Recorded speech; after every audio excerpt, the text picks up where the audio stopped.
Hello and welcome to Edinburgh Watch Company. My name is Jonathan and this is Rikki. On today's video we are talking about 12 Christmas crackers to give you some ideas, perhaps for some gifts for Christmas. Thank you so much to those of you who have joined us recently looking at some of our collection videos and thought we'd mix it up a little bit today with a special guest, Rikki from Scottish Watches. Rikki, welcome to you. I would shake your hand, but not this time. No, we have tried to be very COVID friendly. We've been sanitizing our hands. You can see we're wearing gloves here. Of course, we've all been in lockdown, which has now been released a bit.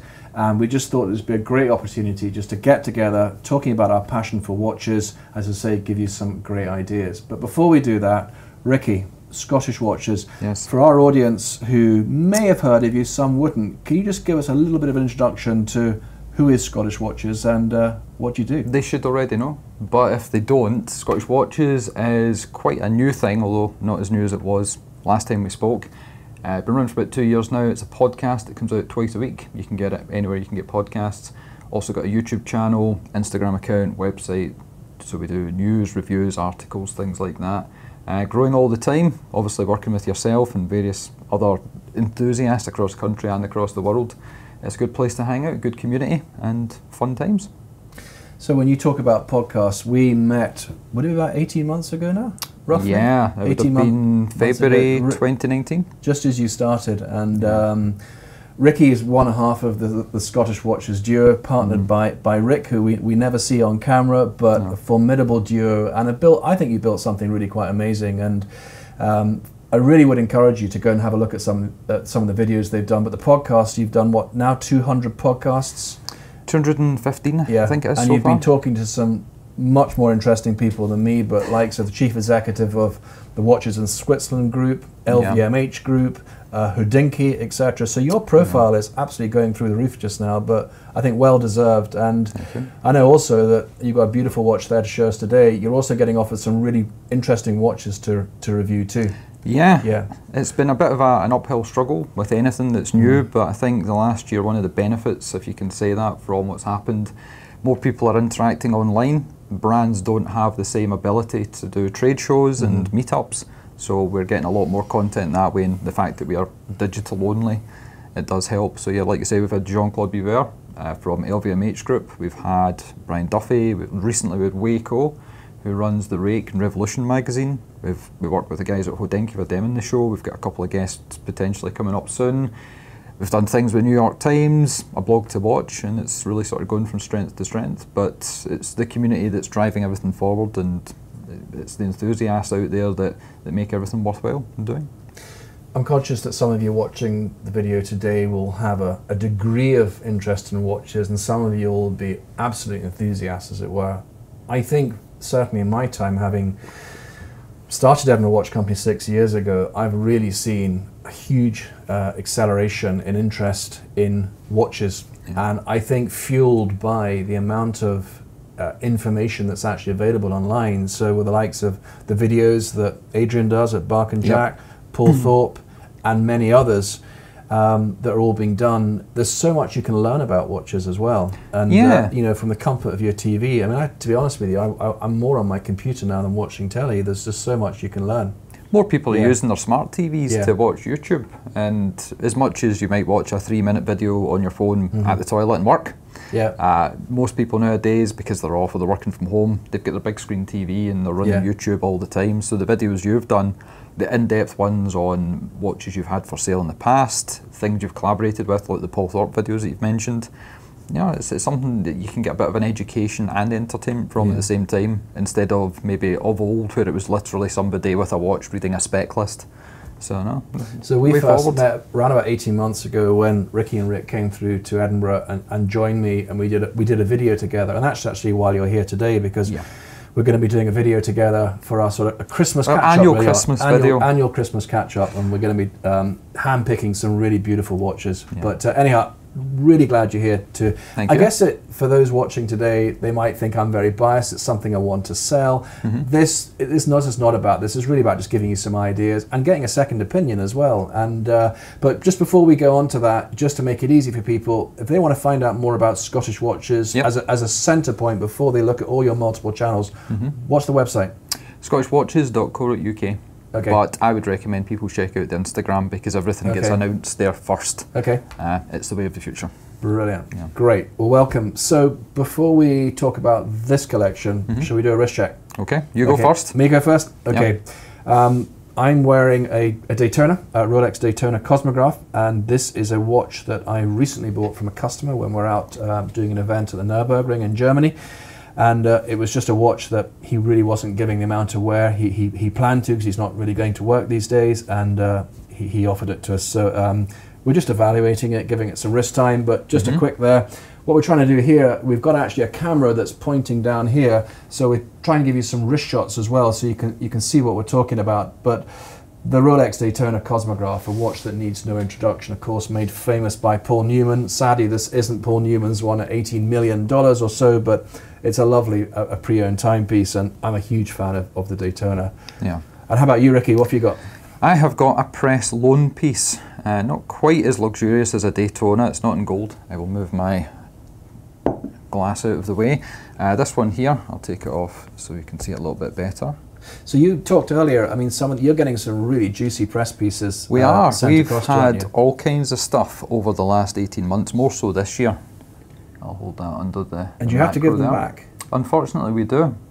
But I suppose it's like test driving supercars. Yeah. If you're constantly getting different ones sent to you every month, then it doesn't really matter if you need to keep one or the other. You know, there's always going to be something else coming. I actually tried that one on before we started the video today. That's a really impressive piece. I had a Maurice Lacroix many years ago, and the feel of that. And what did you say that was, around about £2,000? This one here, it's a limited edition piece, so it's in bronze. And the problem some people have always thought with bronze is it will patina. It will start to mottle the metalwork. This has been in for a couple of weeks now, and it hasn't. It still looks just as shiny as the day it arrived. Ceramic bezel, 300 metres, dive watch, Celita movement inside. It comes with a range of straps, and this one here retails at 2,100. Wow. So you get a lot of value, Swiss made, all the things you want on a budget. So we've both got our Christmas bling on today then? Indeed, yes. Okay, cool. All right. So before we sort of shot today's video, we sort of handpicked a selection of 12 watches. And we're going to sort of go up the price range from starters. Now we're conscious, you know, some may have a budget of £1,000, others may have a budget of 20,000. So we've got, you know, a lovely collection for you too. Majority of our watches are men's watches, but we do have 2 or 3 watches there that certainly a lady could consider. But interestingly now, in fact, my collection this year is really low in ladies' watches, which is a real shame. But having said that, majority of the watches we're selling for ladies now aren't the traditional 26, 28 mil watch. They are 31, 34 and getting bigger. So I think there's very much, are you seeing that trend as well in the sort of ladies? We tend not to deal too much with the ladies side of things, because the females that we know that are involved with the community, they buy men's watches. They love rocking Doxa, Oris, Submariners, anything like that. They don't see the 40 mil plus size as being an issue. So the ladies watch segment, it's almost like people have kind of turned their back on it, more the enthusiasts. And when people do buy it for fashion, they'll aim for the mother of pearl or the diamond set or the quartz, because it's pick up and go.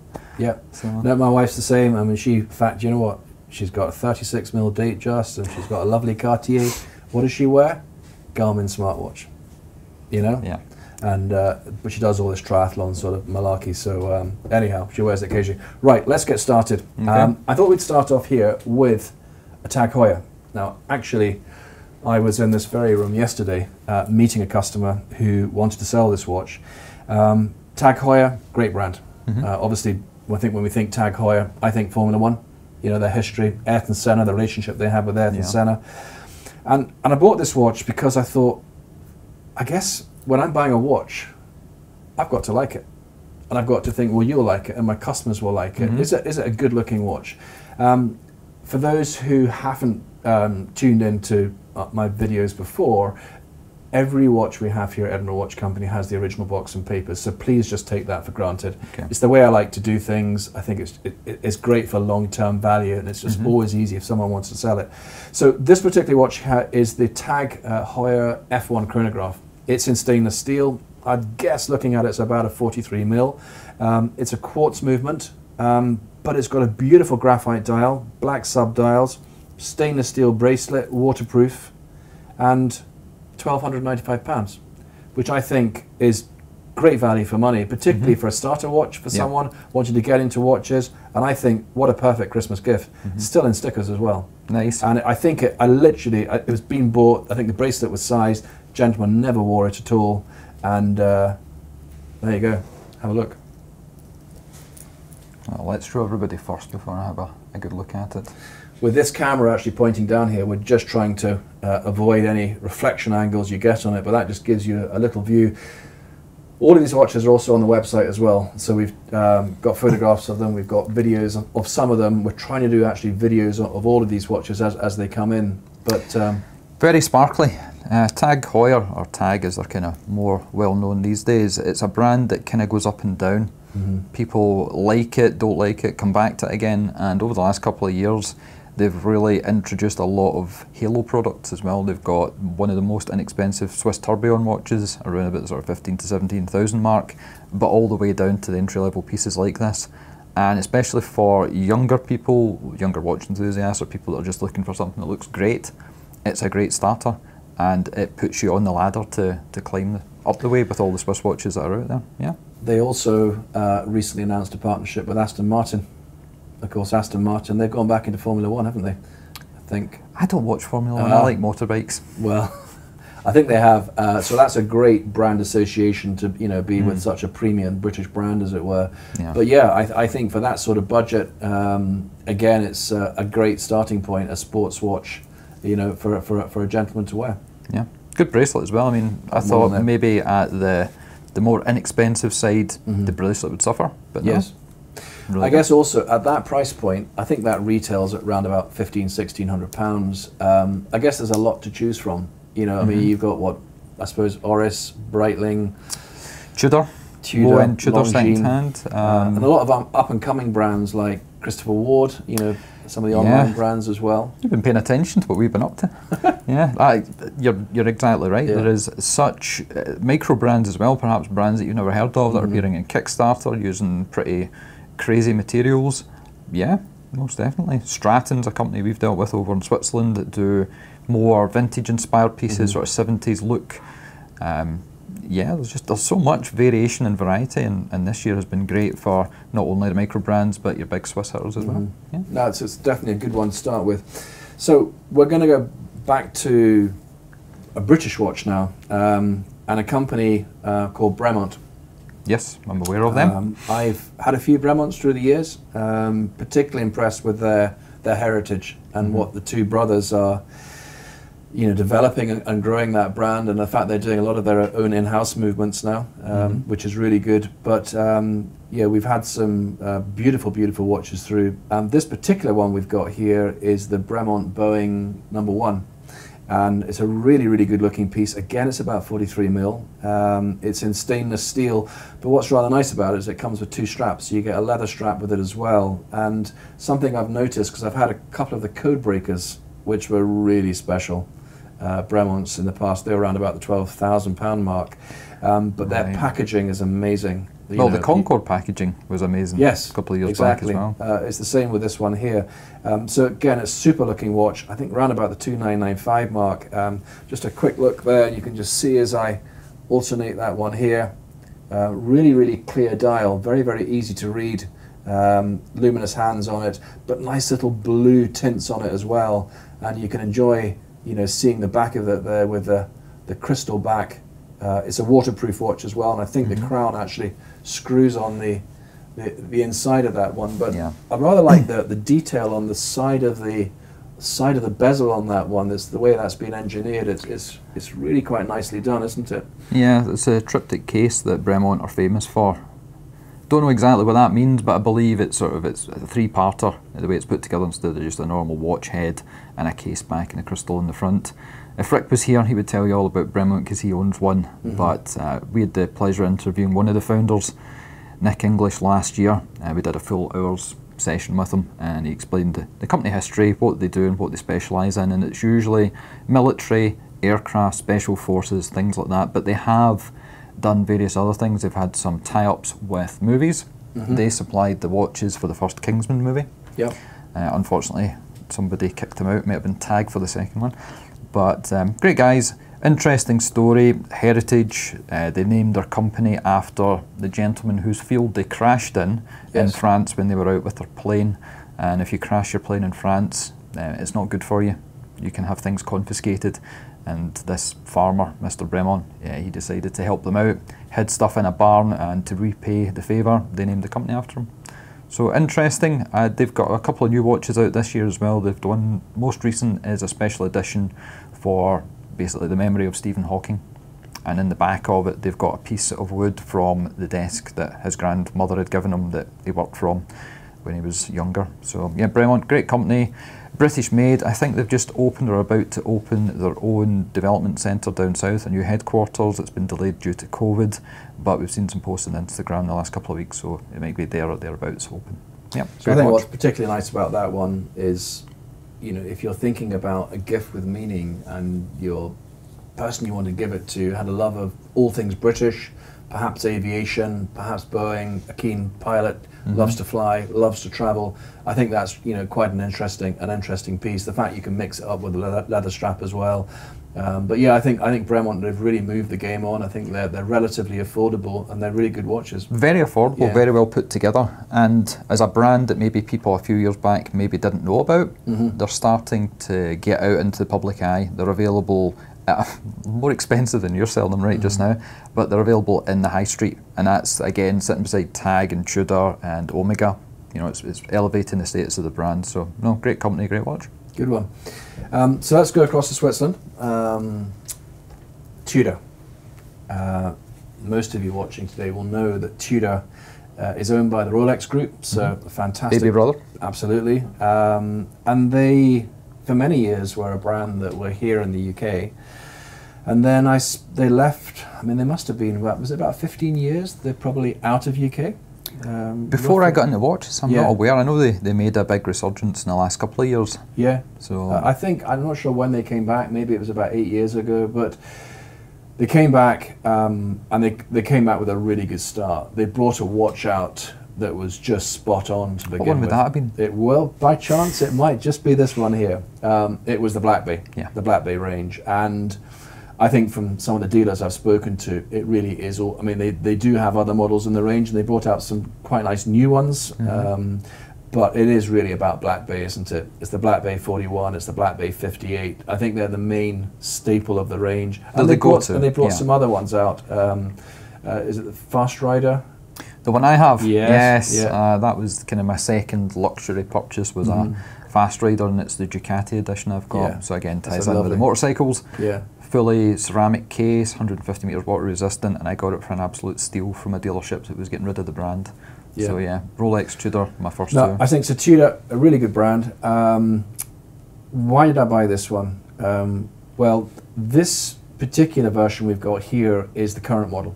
Come on, let's have a look. Stop being greedy. I'll put it down there so you can just see there, at a slight angle. This one is, and again, look at, you can catch the side there. It's got the colour. The Tudor crown on it. In fact, I'll pass it across to you while I talk about it for a second or two.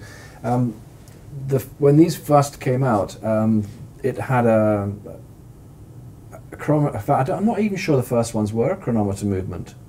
I think it was the in-house ones went to a chronometer movement. In fact, it was an ETA movement in it, wasn't it? To start with, ones, they're affectionately known that the smiley faces and the way in which the writing was on the dial, but a really, really lovely watch. And then they went and started to do their in-house chronometer movement. That's actually what this one is. This one, I think, is a 2019, 2020. It's pretty new. They also do them with the red sort of bezel on it, but they do I think a black one and a blue one. And if you're very lucky, you can pick up one of the Harrods ones as well with a green one on it. That's really nice. But it's a 41mm watch. It's a waterproof watch. The crown actually screws into the side of the case, and you have a choice in that you can buy it with three straps. So this one is on what we call the distressed leather strap, which is rather nice, with the deployant clasp, which I think is really good actually, because you just put so much less wear on the strap, don't you? If it's you're not constantly pulling it in and out. Or you can have it on a NATO strap if you're feeling a bit military, or on a bracelet as well. So they're all interchangeable. So That's something that you could buy, but these are around about, I think, 2,600 new. We've got this with a few £100 off it, but it's quite fun, isn't it? It's a big seller. Yeah. It seems to hit all the marks. It's got the vintage-inspired themes. It's got the gilding on the dial there, but it comes from the baby brother. It's Rolex's baby brother. And up until recently, well, not super recently, but generally recently, Tudor shared a lot of components as well. So back in the 80s and possibly 90s as well, if you bought a Tudor, the crown might have a Rolex symbol on it. You might have Rolex parts in the back, case back, everything else. It was just a more inexpensive entry point to the luxury brand. They're really knocking it out the park. Last couple of years they brought out the GMT as well. Yes. Which was the Pepsi colour but quite faded. I think that was Baselworld 2 years ago they brought that out, and that was an instantaneous success. They brought out the P01 last year, which kind of... I don't know if I like it, I don't know if I don't like it. I think it was a lovely watch, an acquired taste. Again, it's Marmite. It's quirky, isn't it? It is super Marmite. We've seen it a couple of times. It doesn't bother me too much, but a lot of people were really annoyed. You know, why did they do this? They've got to stick to good-looking watches. This year they released a few things, although they weren't supposed to. They told us at the start of the year because Baselworld was cancelled and because of COVID, they weren't going to do anything, but they did. So Tudor, a brand that is very much in demand. There's actually waiting lists in dealers for Tudor. The whole point of Tudor was if you didn't get a Rolex, you weren't on the waiting list for a Rolex, you'd get the Tudor, and now it's just the same. So maybe Rolex will bring out a third tier brand that doesn't have a waiting list next year. I think because of some of the weight, I think these are more available now, and that's why, you know, we've got it priced under list to try and add value for someone looking for something like that. But with a new Black Bay 58 that's come out, particularly the blue one, that's still pretty much in demand. We've had some of those, but I think also because it's associated with the Rolex brand, I think the residual values on this are going to be slightly stronger than perhaps some other comparable watches you could buy on the market. So it's a talking point. Yeah. We find that everything's a story, everything is a chat. And if you can say something like, you know, Tudor, I don't know what Tudor is, oh, it's Rolex's sister brand, you know, it's like Lexus and Toyota, that kind of similarity. It's very good quality, but at an affordable price. I think it's a sort of watch too that looks great with jeans, shirt, suit. It can kind of do anything, anywhere. Sometimes if these are going to be given for gifts, you know, is it going to be given to an 18-year-old, 21-year-old, an older person sort of thing? I think that watch would suit pretty well anybody. It's not too flashy. It's the sort of watch that, I know some of our customers are now becoming a bit concerned where they wear their watches now, particularly down in the big cities like London and places like that. I'd like to think we're a bit safer up here, but that is something that I think hopefully will be admired, but not the sort of thing that someone's going to, you know, rip off your wrist. And it's also something that's going to be reliable. Indeed. It's a proven workhorse, the backup and service you get from them. We hear horror stories from brands, from owners all the time, and we generally don't hear anything. There was only one watch that Tudor put out in the last few years that's had problems, and it's not this one.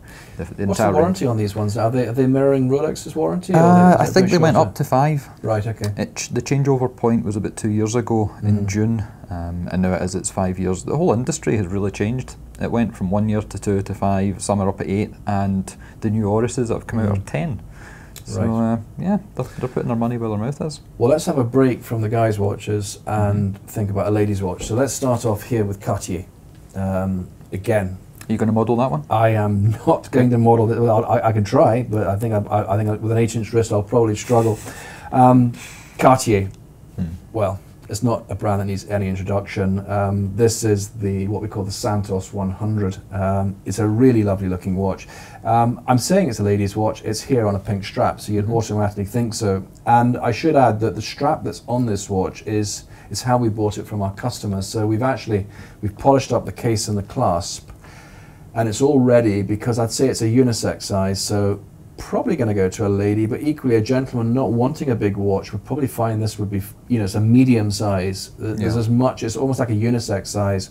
So I thought, sod's law, if I put a brand new pink strap on it, then someone's going to want a black or a brown. So what I've decided to do is leave it on it as it is, and then the customer can decide what strap they want, and then we can either order one for them or we can reduce it accordingly, and they can choose one they want. But what's rather nice about it is, you know, you've got the nice stainless steel base of the watch, and you can just change the straps, and you've got the deployment clasp on it as well. But you know, that's an automatic. Again, super looking watch. Let me just try and put it down there. Hopefully the camera can pick that up.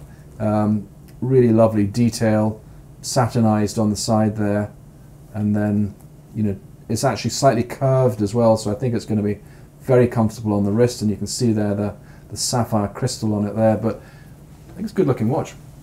How much is this one? I think it's just over 4,000, something like that. I mean, it's a brand, when I think Cartier, to be honest, I've only been into the hobby for about 4 years, so I don't know the history of all the brands and things like that, but it reminds me of like Wall Street, the movie, things of those, sort of that era, and it's a classic, timeless look. Yeah. And you're damn right, if that was on a different coloured strap, it would probably be okay. The only thing that maybe catches you is the colour on the crown. But no, fantastic piece. And when you actually angle it to the certain light, you can pick out the blued steel hands on it as well. But you need very good eyesight for that. But yeah, I think it's an absolute, as you say, it's a timeless classic. Definitely a lovely one to have in the collection, and they come with beautiful red boxes as well. So I think, you know, opening that one up on Christmas Day would definitely bring a smile to a lady's or a gentleman's face. But yeah, automatic, just a really good all-rounder. Yeah, they've released some models the last couple of years, larger sized ones as well. Obviously the price is a lot larger too, but no, this is absolutely lovely. Yeah, we've had some of them, the medium and the large, and the designs changed slightly, so you've now got the interchangeable straps on it, which is really, really quick, the quick release straps on it, and I think they're really lovely watches. But some of these watches we're showing you today are actually unworn. Some of them, like this one, are pre-owned, but you get really good value buying pre-owned. In fact, you can't actually buy that watch quite like it is anymore, so it's fairly very scarce. But yeah, that's, I think Cartier's, we tend to do you know, quite well with them. So again, what we're trying to do here is we're just gradually growing up in price range here, but let's go back to motorsport. And we're going to go back to, now this one, I think when you looked at it earlier, there was no actual tag Heuer on it. This one actually is Heuer.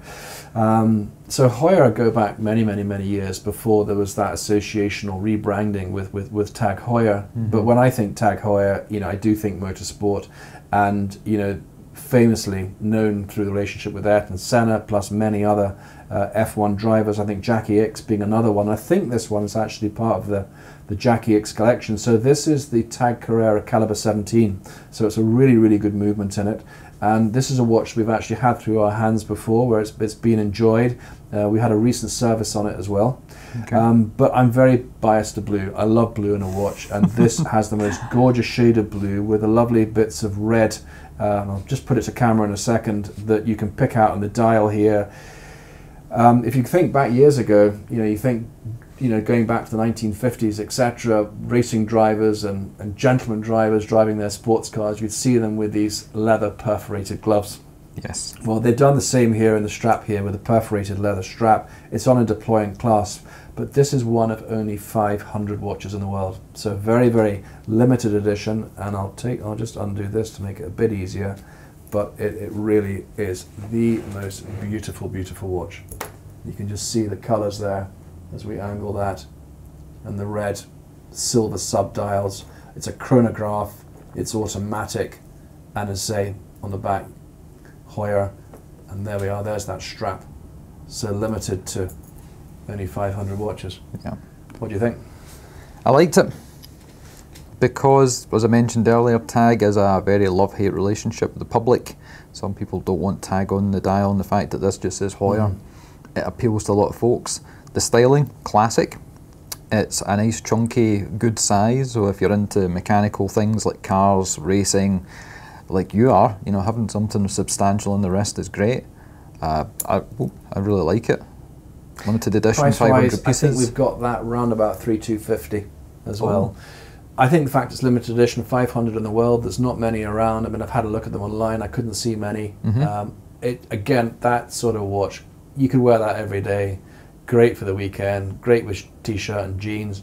probably going to find its way to a gentleman, but there's no reason why a lady couldn't buy that either. But I think it's a lovely watch. In fact, we bought that from a customer who traded it in. We met him at the game fair. He bought that watch from us. He's enjoyed it for the last year, traded it in, and bought our Targa Florio Tag Heuer, which again was another recreation of the watch. And I asked him, I said, well, what's the association? Why Targa Florio?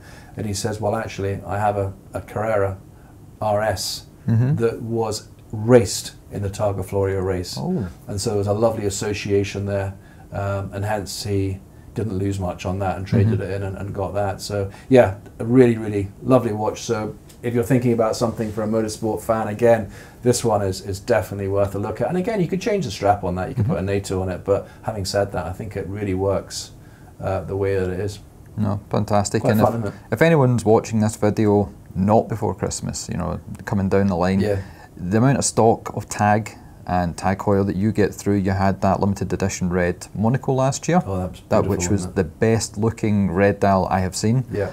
You've always got your hands on some good stuff, so even if you're watching this video 6 months, a year down the road, check out the website, because you will have a nice selection of alternatives. Yeah, I do. I mean, to be fair, probably 80% of the watches I sell are Rolex. That's what you're known for. Yeah, but as much as I love Rolex, and you'd probably cut me in half and you'll see Rolex, it would be my business is not just about selling watches. I love watches. I really do enjoy watches, and I have the opportunity to meet with so many people and talk to so many people. I want to go beyond that, to have a collection of watches, I said earlier, that I really like, and hopefully people can see and feel, well, I could get why you bought that watch. That's a lovely looking watch.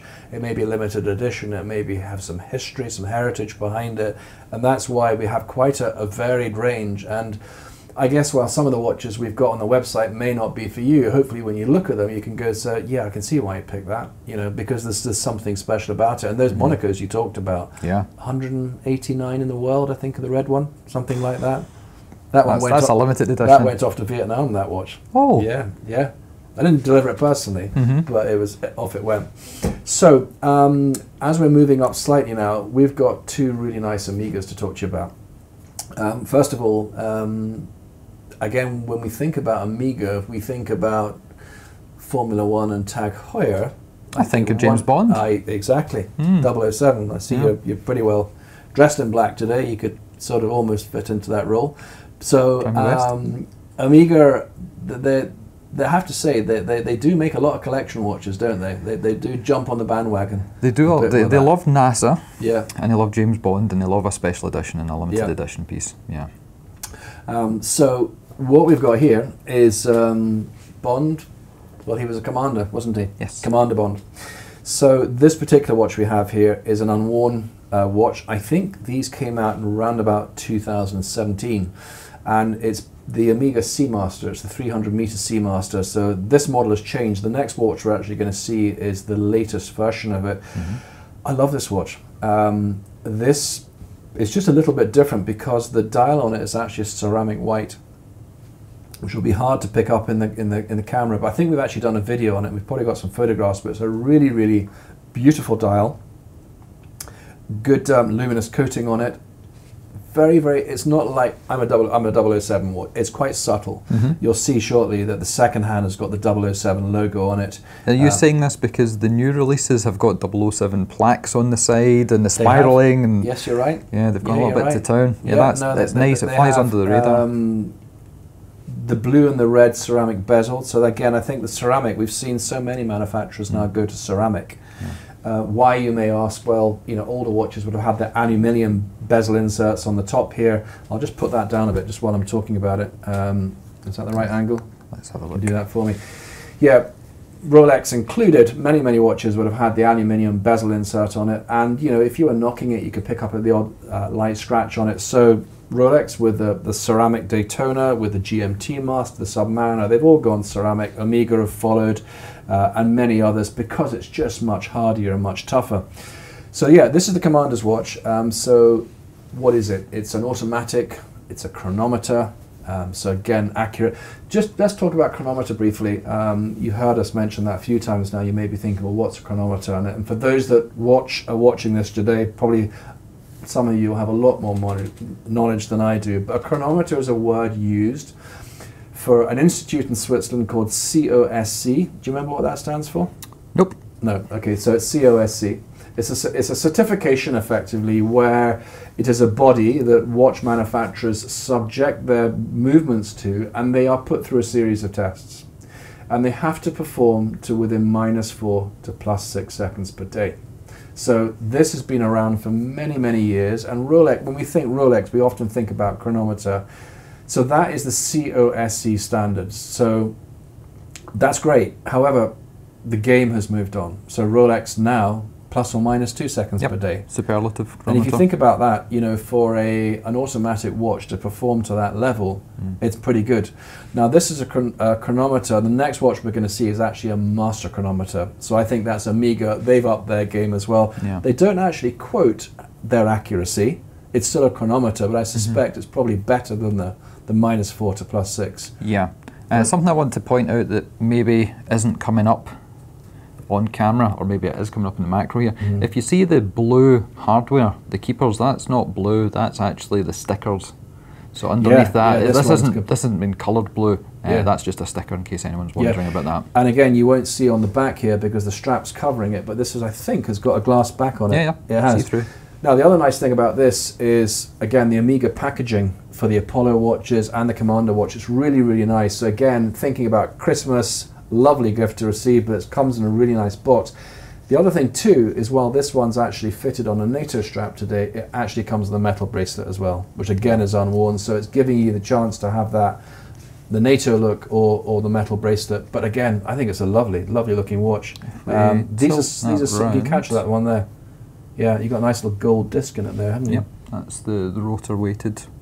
Don't know if it's solid gold or an add-on, but no. Nice engine turning and finishing in the back, nicely decorated. So that's on the NATO strap. In fact, I think it's fair that we give one of our friends a wee plug today. Which one? A plug. NATO straps, watch boxes, watch gifts. There's a good friend of ours, Adrian from Bark and Jack. Really, really good guy. Even better now he's up in Scotland. Yep. Brought his family up here, and I just want to talk to you about this today because, again, some of you will know Adrian, be familiar with him, but we talked earlier on about watch channels, YouTube, etc. Adrian is one of the best out there. His videos are absolutely fantastic. So that's barkandjack.com, and you can see hundreds of videos he's done now. He really is, you know, a great performer and just an all-round good guy. But the other side of his business, apart from doing videos, him and his wife have a business called Bark and Jack Straps, and he has a really, really good collection of NATO straps. Started doing some leather straps as well now. Also noticed he's got some really nice protective watch cases as well now. So go and check them out, barkandjack.com. And again, that sort of thing there, with a watch like that, you can fit it with any type of NATO strap. It'd be really nice. But good guy, isn't he? Really. He's great. He gets a lot of flack online because he's a nice guy. Yes. He's not hard hitting and pushy or anything like that. He just makes videos about things that he likes. He started the watch strap business a couple of years ago because people were asking if there was merchandise or anything they could help to support. And he thought, well, people are buying watches, they should dress them up. Like you say, if you're wearing jeans, then a different coloured NATO strap would go. If you're going out to somewhere else, a black one, a grey one, whatever. And he's expanded the business recently, as you say as well. He's moved up the way. He does leather goods, so he does watch pouches, watch rolls.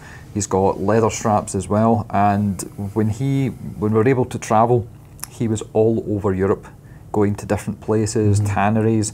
So it wasn't just bulk buying from somewhere and getting them drop shipped from Asia. He really put the legwork in to find good quality products at a good, reasonable price. And he stands behind his products. We've got a lot of them ourselves. He does giveaways. He did the video just in the last week or so there, where he got in touch with all the guys he knows in the community, the watch community, video producers, podcasters like myself, and we all recorded a little snippet, and he made this sort of annual compilation videos, which was really good because, again, it shows that this is a hobby, it's an enthusiast side of things where people they're all drawn with the love of watches, and there's no snobbery. It doesn't matter, like I say, if it's something super inexpensive at 2,000 right the way up to things that you've got that are 30,000. It doesn't matter. It's like going to a car meet and seeing a vintage car or, I don't know, an Escort that's been looked after right the way through to the latest Lamborghini or McLaren. Yeah. So again, a Christmas. This video really is just about talking watches and Christmas ideas. So it may be you're not looking to buy a watch for your loved one or the family, but they're already got the perfect watch, but they're a watch collector. Go and check them out, barkandjack.com, because there may be a NATO strap. I mean, they're not expensive, are they? What, 30 pounds, 20 pounds for a strap? And some of the watch cases, I mean, they vary in price, but I mean, they're beautifully made. And I mean, Adrian was telling me that, you know, they're sort of ethically sourced. They're really, really good. He hasn't gone and bought cheap stuff. They're really good. So yeah, good one. So that's Bark and Jack. So that is the Omega Commander's watch. So I think it's great fun, and definitely for a 007 enthusiast. So while that is an Omega Seamaster 300 that we've seen for many, many years in a look and feel, this one we're going to talk about now is the current generation. So this is the Master Chronometer. This is a 2020 watch, and what they've done here is they have this model here, not this particular one, but it had, in fact, not actually, it was the one before that. That had the wavy lines through the dials. So I think when we think Seamaster 300, we have that sort of image of the dial with the wavy lines in it. That generation it stopped, you know, with the blue and the black and the white. It was just a plain dial, but they've gone back with the waves, but slightly different design, and I think it really, really works. In fact, I know Adrian's just got himself a white dialed one. He has indeed, yes.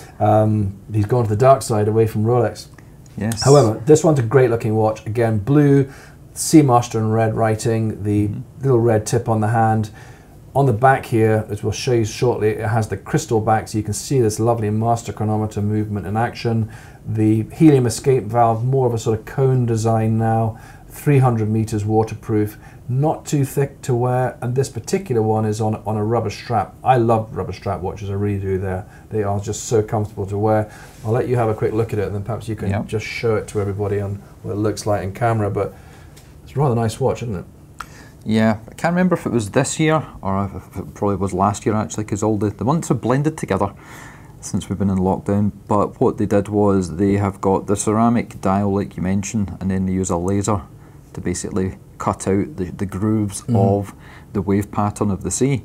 And I think it was the Brosnan era James Bond Omega Seamaster 300 that we've got a video on our channel about, because one of the guys that helps us, Dave Sharp from Red Bar, he's got one of those original pieces and absolutely loves it to death, so we did a video, you can check that out. But this is fantastic. It's not going to age or patina because, like you said, it's got the ceramic bezel. I think it's a liquid metal, they call it, for the infill as well. I love it. I think it's great. The only thing that puts me off, personally, is the helium escape valve. It throws the symmetry off, and something I speak about on the podcast is I'm very OCD about symmetry and things like that. But yeah, it's great having the coloured date disc which matches in. That's a feature that's usually on more expensive watches. Great watch. Adrian loves his, and if you pop it around the back, this one here has got the Master coaxial escapement as well, which is a different type of movement. It was pioneered by George Daniels here in the UK. He invented it and spent many, many years trying to get the Swiss industry to pick up on it, but because they're Swiss, they wanted to stick to what they know. Finally, Omega came on board, and this is a result of it. If you're interested in movements and things like that, go and do a wee bit of research on it. It's a very interesting story, and it just proves that British is sometimes best. Yep. My wife, for my 50th, which was, gosh, 6 years ago, dare I admit it, bought me the Omega DeVille, and it was the first watch that George Daniels, because George Daniels designed the escapement mechanism, didn't he? Yes. And he sold that to Omega, which Omega called the coaxial movement. Now, by means of what it does, I mean, it really it increases longevity of a watch, doesn't it? It's less friction, I think, going into it. It's a bit early for me to try and explain things that I don't know what I'm talking about. But in a normal escapement, there's a lot of friction parts where they rub. And with the coaxial, it was more a tapping and pushing, so there was less sliding, less wear. And what he wanted to do was to create an escapement that didn't have any lubrication required on those points. Therefore, your servicing intervals would change. You wouldn't have to look after it quite as much, and it would work in different extremes from low temperature to high temperature. And basically Omega decided, yeah, that sounds like a good idea, let's go for it. And this is the result. That's a pretty good account of an escapement mechanism, if I may say, for this time of day and before we've had Thank lunch. you, not had many coffees. That's not bad, that's bad at all. But no, great looking watch. Yeah. These are really, in fact, it's Omega's Submariner, isn't it? Really, it is. It is. And, you know, with Submariners, which we'll see shortly, which you can't get, you know, massive wait lists. If you do want one, you're going to have to pay a premium for them or be very, very patient. This is an alternative watch to consider. This is a watch that's in shop windows. You can buy today, choose your dial color, choose your strap. That's why we've got this one a little bit under list as well, but a great watch. And again, thinking of Christmas, who you're going to give it to, you may not think a Rolex is the right gift to maybe give a younger person. Let that be something they look to in the future. This is a watch that, you know, can be worn anywhere, anytime. So it sounds like a martini watch, doesn't it? But, you know, a really good watch. Yeah, fantastic. So that is our Omega Seamaster. Right, we're going to go across to our last 4 watches, which are all Rolex. Again, we've had lots of lovely guys' watches. So let's go back to a ladies' watch. And we had a couple with us today, but you picked this one out, Rikki. The Rolex Datejust. Is a watch that has been around since maybe the 1930s, I think. It's certainly a very, very long time. It is a watch that has been worn by royalty, ladies, gentlemen, all shapes and sizes, from a 26 right up to a 41 millimeter. Very much a staple model within Rolex's range. It is the watch that you will see in shop windows. Having said that, because you can't get sports watches now, the Datejust 41 in a way has come the new sports watch, because it is slightly more available to get. And even some of these with the Wimbledon dial and the Rhodium dial now, really, really hard to get, and they are attracting premiums. However, this is 26 mil, stainless steel, with a white gold fluted bezel and a lovely pink salmon dial. So very, very pretty. And this definitely is for someone wanting that traditional, you know, ladies watch. However, it's an automatic watch, it's waterproof. It's very, very much a watch for all occasions. It's one that you can literally just wear all the time. You can go swimming with it. You can just live with the watch and get really good value out of it. It's not just one you just put on just to go out and wear. So I think it's really good for that. It's on an oyster bracelet. So the nice thing about an oyster bracelet, if I hold that up to camera there, is you can see that is pretty well how the watch came new. There's no play in it. No. When you get a Datejust fitted on a Jubilee bracelet, and particularly an older one, what happens is that through time the links actually wear against each other, because there are 5 links. So this one actually here, that's a brand new one, so you can see it's very, very tight, and that's on a new one. But on the older ones, they'd have quite a lot of droop in them. And the oyster bracelet, the benefit of that is, again, it's a bit sportier, but it has a lot less wear in it. So I'll just show you there on camera. We'll just try and get the right angle there for you. You can see there an absolutely beautiful pink dial on the oyster bracelet. Now the outside edges here are satinized, and then running through the middle it's actually polished, and then it has the deployant clasp at the back, so it just clicks shut and you've got that Rolex logo on it there. But yeah, again, relatively affordable. I think this one was just over the 4,000 mark. So the thought of giving a Rolex for Christmas, and so that is, I mean, it's still a lot of money, but you know, again, it's a good saving off what you'd pay for a new one. What is this? Is this how old? 2008, I think. Seriously? Yep. Yep. But that's how we prepare them. We love them to be the best they can. So when we get a watch in like that, actually, I remember selling that watch a couple of years ago at the Highland Show. A lady bought that, and her husband bought a Milgas from me, and they came back and said, look, wanting something a little bit bigger, a little bit easier to read, and she bought a 31 mil from me. But she really looked after it. Our process when we get a watch like that is that we just send them straight away to our watchmaker, and they have carte blanche to do to a watch what it needs. So if it needs a service, needs a polish, all gets done. They get pressure tested before they come back, and they are just, we make them look the best they can be. And we put a minimum of 12-month warranty on it. If it has a service, it gets a 2-year warranty on it. But in fairness, I think in 6 years, I've probably had 2 Rolexes back. They're that good. They are so well made. And you know, that's an absolute classic. So again, for a lady wanting that traditional Rolex Datejust, I think it's a nice looking watch, isn't it? It's surprising. Obviously, it's extremely dainty, so I'm not looking at it with the eyes I'm looking at these guys. Yeah. But yeah, fantastic. It's classic. Again, like we've spoken about, if perhaps that's just a little bit too big, yeah, that hits the mark. You can't buy that size anymore either. Oh, because right. that's been discontinued. It's a 28 mil as a minimum size. So having said that, the difference between 26, 28, it's very, very small. You'd almost have to have the two beside each other to see it. But I think with the trend now for slightly bigger watches, they've just gone that slightly bigger. But yeah, lovely, and all box papered and just as it should be. So that's... Can't believe the age of it. Fantastic. The other thing too, just worth mentioning, is that it may be the person you're looking to buy this watch for, or even if you're having an open discussion like, I'd love to buy your watch for Christmas, maybe there's something here you've seen you like, and you've got a watch that you're just not wearing anymore, or you're bored of it, you maybe like to part exchange it. Right. So we don't take all part exchanges, but again, if it's something we think we can sell, that our customers will like, we'll take it in. And again, conscious this is an expensive time of year, we can offer you the chance to spread the payments as well. We've got Hitachi Finance, we've got credit card facilities. So again, we're just trying to make that whole buying experience as easy. And if someone maybe had 3 watches they wanted rid of, they could potentially trade 3 for 1? We could definitely have a chat with them. Again, if it's 3 lovely Rolexes, it's a yes. Always. But if not, do you know what? What we love to do here, and I think the benefit I have over the big corporates, is that there's one guy at Edinburgh Watch Company when you pick up the phone to. It's that one-to-one chat. It's very much that personal service, and it's about understanding, although you may have called about this watch, is in fact that the right watch for you, or is it the right watch you want to gift? So we'll kind of explore that area.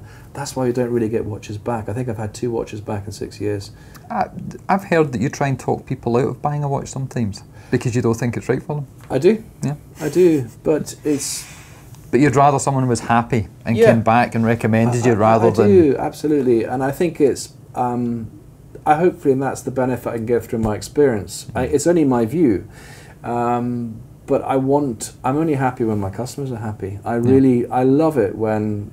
I try to give all my customers a call after they've received their watch. I want to know how they feel about it. And sometimes when they've gifted a watch, I've just had one of the new Batgirls just arrive with a customer this week who bought it for a partner, and it just meant so much to her to gift this watch. And we spoke yesterday, and she told me how he felt about it, and that's what I love. I genuinely love that most, and I'm only happy when they're happy, really. So it's not just about selling the watch. It's just about having happy customers, because if they're happy, they're going to talk about it. Exactly. And that's how a lot of the business we get is actually repeat business or referral business.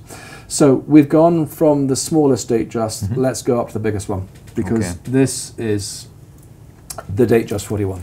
And we only just got this one this week. It is the 41mm. It's finished in stainless steel with the traditional white gold fluted bezel on it. So a really, really pretty watch.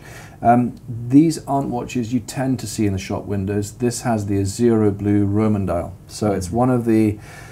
It's not quite as hot as the Wimbledon one, I don't think, but it's definitely up there with the Rhodium. It's right up there. It's a good one to get, and it is unfortunately therefore one of the premium watches, so we're having to pay generally over list to buy these watches. But this watch came out, I think, around about 2017 at Bâle. Could have done. Yeah, but so the market wanted a bigger watch. Rolex reacted a few years ago. Their largest Datejust was a 36mm. Right. They introduced a 41mm called the Datejust 2. And that was their foray into the bigger classic range watch with the Datejust. That was out for a few years. Good looking watch. But they killed it off quite quick, didn't they? Yeah, they did. However, behind the scenes, they were working on a new movement, which I think is what they call the 3235. And we're not going to get too technical here, but more just to tell you that the benefit, what does that mean to you? Well, the latest technology within Rolex, it was a movement that took the power reserve from 48 hours up to 70 hours.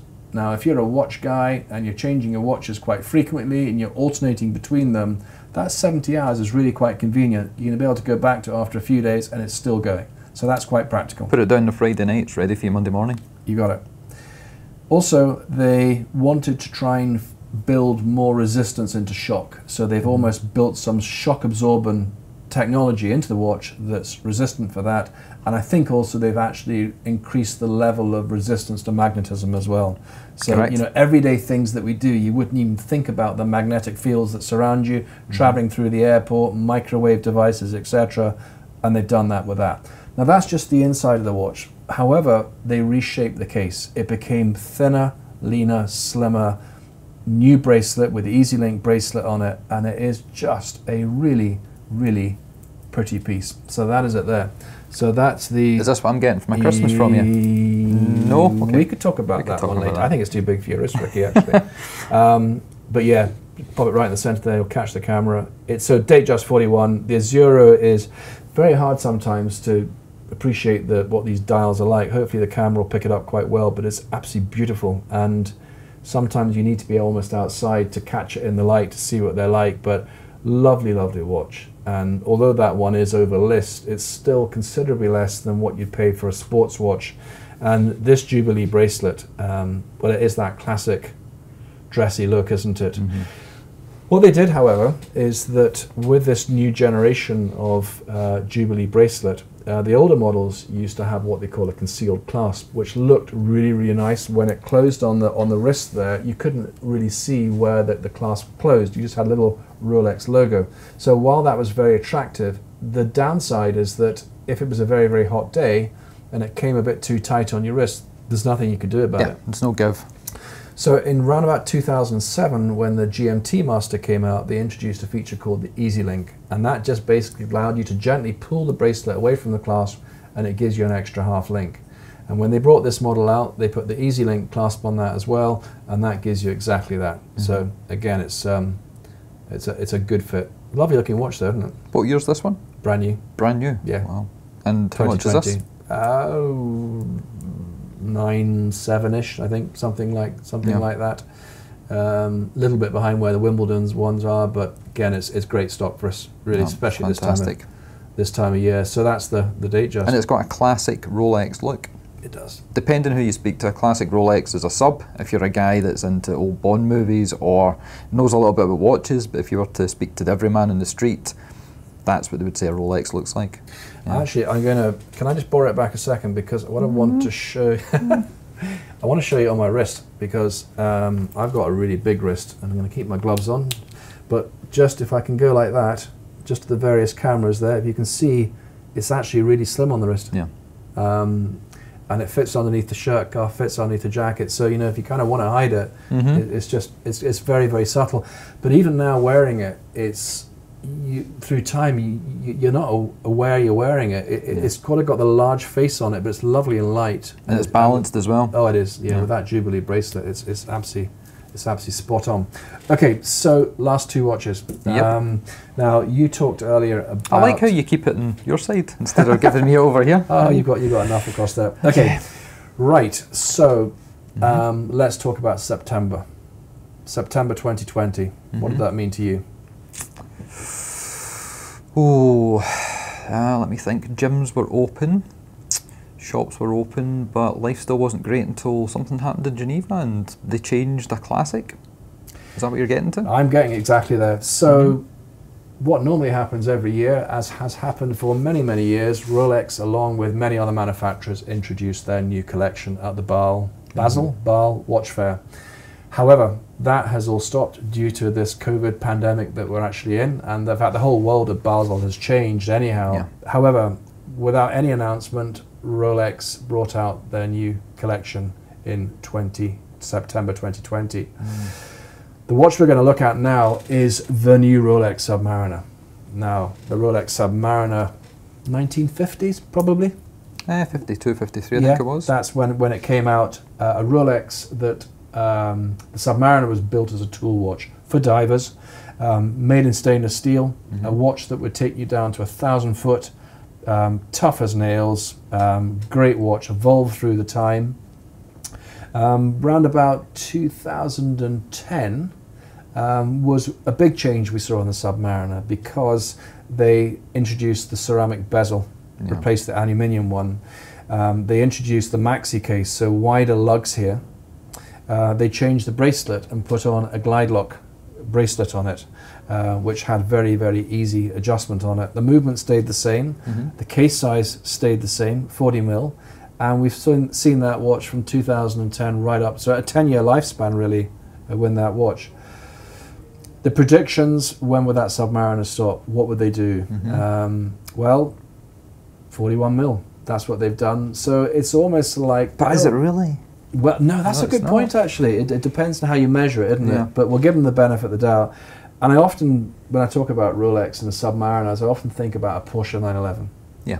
You know, anybody in the street can recognize one from 1970s to 2020. The DNA remains. Absolutely. And likewise, the same with this. So this is one where it has only marginally increased in case size, depending upon where you measure it. However, the maxi case has become more midi case, and it's a bit slimmer in the lugs. The ceramic bezel remains. However, that movement that they put into the GMT Master, I think the 3235 movement, with the 70-hour power reserve and the improved resistance to shock and magnetism. Have I got my numbers right? 3285. 3285? Yeah. Okay, new movement. 70-hour power reserve, that has been put in the Submariner. Just like we spoke about with the prior 41. Yeah, absolutely. Yep. No reason not to buy the old model, because that's still got 48 hours, but they've shot up in price because they're discontinued. Equally, these are very expensive because you can't get them either. So this is the new sub date. The model numbers are now 126610LN. Great looking watch. I mean, it's just perfect. You can have this watch, gift this watch for Christmas. It will be with the lucky recipient for the rest of their life, and then passed on to the next generation. It's that good. Still goes down to 1,000 foot, tough as nails, and yeah, great watch, really is. What do you think? What's there to say, really? It is great. The changes they've obviously implemented, similar to what you said with the prior Rolex we looked at. The escapement has changed, it's moved forward. It's got a skeletonized, let me think, what is it? I think the fork's been skeletonized and a few other parts inside, so there's less moving mass, which means less resistance, bigger power reserve. They had changed the way the barrel and the spring inside sits, so they were able to again increase the power reserve there. More anti-magnetic, as you mentioned with the prior watch, because they've used more silicon parts. I think it's the synergy escapement they're calling it now, which is fantastic. And the way that you can spot this one, if you've got good eyesight, as being the new version versus the old, they've put an extra coronet crown at the 6 o'clock position at the bottom. Now what they've also done is they've increased the width of the bracelet. 21 mil, isn't it? 21 up from 20, and that's probably the biggest thing. I'd not seen this one in real life until today, and that's what stood out to me. Now 1mm is not a lot, but on a watch that is this size you can kind of tell, and compared to two watches that you've got there, the old Batman and the old GMT Master 2, it does look different. I prefer the older one just because it's what I'm used to, but you know, this is fantastic. And you were telling the story there about the new watch came out, the last one was discontinued, and this is going for a premium. I think Rolex is the only company in the world that can discontinue something, and the one they've just got rid of goes up in value, and the one they bring out goes up in value at the same time. Yeah. It doesn't really compute. It's like when the old Ford Mondeo gets discontinued, people don't clamour for the old one, the prices shoot through the roof and there's a waiting list for the new one. But same as 911, isn't it? Yeah, it's incredible and crazy, but no, it's a great watch. So it is going to be a significant investment. It's going to be a very, very big Christmas gift, but really, look at it for the next 50 years. It's a timeless design, an absolutely beautiful watch, and yeah, we're really lucky to have this one. In fact, you know what? I think that one's probably sold, actually. We've had someone talking to us about it yesterday, but it's a really nice one. Okay, well that, I guess, almost brings us to the end of our Christmas cracker video, and perhaps we've kept the best to last. I'm not sure. We can have a look and decide shortly. So we've talked about the Rolex Submariner, that iconic sports watch, and we also touched on the Sea Dweller. What we've got here is the Sea Dweller, what they call the 126603, based upon the 50th anniversary. Let me actually, I'm going to talk about this one for a little while, so I'm just going to actually put it down there just so that the camera can see it. Is that a good angle? Oh yeah. I think it is. Okay, so the Rolex Sea Dweller, a watch that's been around for a very, very long time, and the 50th anniversary with the black dial, the stainless steel bracelet, came out in 2017 to celebrate 50 years of that dive watch. Now, when I bought my Submariner, it was just the perfect watch for me. It did everything I needed to. I couldn't quite get, well, why would I spend another £1,000+ on a Sea Dweller? But the Sea Dweller, in the same way the Submariner was built as a tool watch, it was designed for those divers who really would want to take it further down under the ocean, and it allows you to dive up to 4,000 foot. So that's really pretty incredible for a watch to be able to withstand that pressure. And even better, you can have the deep sea, which takes you down to about 12,000. I think it's 800 foot if you fancy that. So this particular watch we've got here is a 2020 Sea Dweller 43mm. Now this came out and it was an absolute shock. Came out last year, and we probably never would have predicted that Rolex would have brought out a Sea Dweller in stainless steel and gold, but they did, and this is it. So ceramic bezel, solid gold bezel underneath that, stainless steel with a yellow gold running through the middle, and really just a superb looking watch. What do you think, Rick? Speechless. No, I really like it. It's I've said to you in the past, gold and black works fantastically well, and the fact that you've got the polycenter links satin on the outer edges, it's great. And then the accenting, like you say, it's not just the bezel insert, it's the fact that the full bezel is gold along with the crown. It looks great. Rolex know what they're doing. You know, they've had the bimetal Submariners out for years now. You know, for those that want an even bigger watch, you know, you could have that 44mm Yachtmaster in steel and rose gold. So they must have seen a gap in the market for those customers that maybe, where do they go after a bimetal sub? Hence the Sea Dweller. We've actually sold a few of them. They're not quite flying off the shelves now as they were. I think whenever Rolex bring out something new, everybody wants it. We've got this one really quite well priced. I think it lists at 13,350. Right. We've got it at 13,995, which for a 2020 watch is just over list. And when you think about Submariners are often 4,000 plus. Batman's double, Daytona's double, Sky Dweller's double. It's not bad really, I think, for someone wanting a sports watch. So there we are. We've left with the the most expensive model. We've kept that to the last. And but I'm sure if someone were to open that on Christmas Day, they would be a very, very happy bunny. Did you drop something? No, well, this one here. What? I was going to thief that one. Yeah, you know these. So anyhow, there we go. That brings us to the end of today's video. It has been great fun to have you, with us, Rikki, talking watches. Hopefully it's given you all some ideas for Christmas. If these aren't for you, well, it gives you a feel. This is only a small selection of the watches we have. We've got new watches coming in all the time. Remember, everything's boxed and papered and in lovely condition.